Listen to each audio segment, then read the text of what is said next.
आधी रात में माँ की नींद खुल गई थी और बेटे को बहू के कमरे की बजाय अपने बिस्तर पर बच्चों की तरह आड़ा तिरछा लेटा हुआ पाकर आज फिर उसका दिल आशंकाओं से भर उठा था।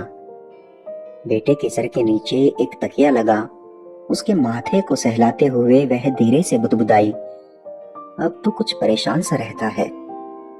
नहीं माँ, शायद माँ के स्पर्श से बेटे की कच्ची नींद भी खुल गई थी और वह करवट ले माँ के करीब आ गया था।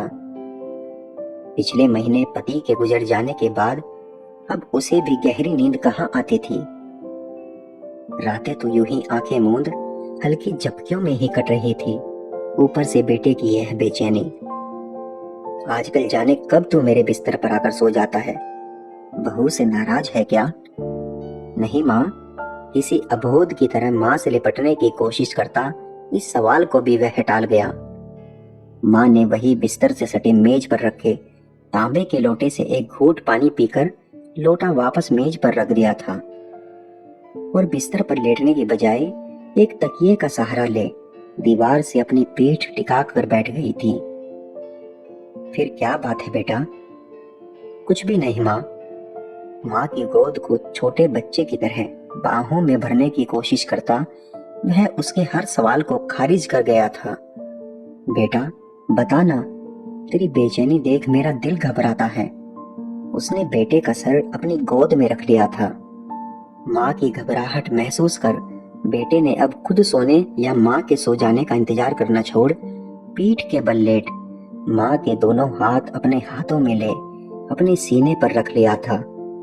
माँ, आपको याद है जब मैं बड़ा हो रहा था पापा ने मेरा कमरा अलग कर दिया था।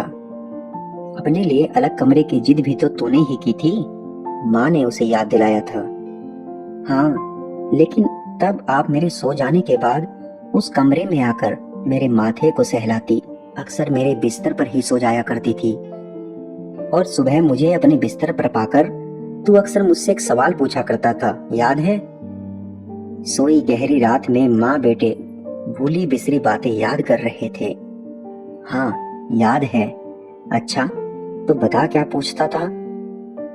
सुबह की कही कितनी ही बातों को शाम तक भूल जाने वाले बेटे को बरसों पुरानी वह बात कहाँ याद होगी, यह सोच माँ मुस्कुराई थी। यही कि आप पापा से नाराज हो।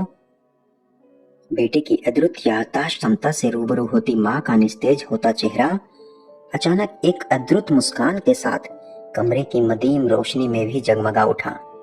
हाँ, पर बेटा तुझे ऐसा क्यों लगता था? आज वर्षों बाद शायद माँ भी शिद्दत से बेटे के मन की उस बात को जान लेना चाहती थी जिसे जानने की फुर्सत उसे आज से पहले कभी नहीं मिली। क्योंकि मैं आपको हमेशा पापा के साथ देखना चाहता था। पिता को याद करते हुए बेटे ने अपने सीने पर रखे माँ के दोनों हाथों पर अपनी पकड़ मजबूत की थी। बेटा, मैं भी तुम्हें हमेशा बहू के साथ देखना चाहती हूँ, माँ ने झुककर बेटे का माथा चूमकर कहा। माँ, तब आप पापा को कमरे में अकेला छोड़ मेरे पास क्यों आ जाती थी? बरसों बाद बेटा भी अपने मन की जिज्ञासा माँ के सामने रख रहा था। बेटा, डर लगता था कि अकेले कमरे में कहीं तू डर न जाए। माँ, अब जब पापा नहीं रहे मुझे भी डर लगता है। क्यों बेटा? माँ अपने बेटे का डर जानने को अधीर हो उठी। कहीं आप अपने अकेलेपन से डर न जाओ, इसलिए मैं। इससे आगे वह कुछ कह ही नहीं पाया। माँ बेटा एक दूजे से लिपट गए थे और सारे शब्द आंसुओं में बह गए थे।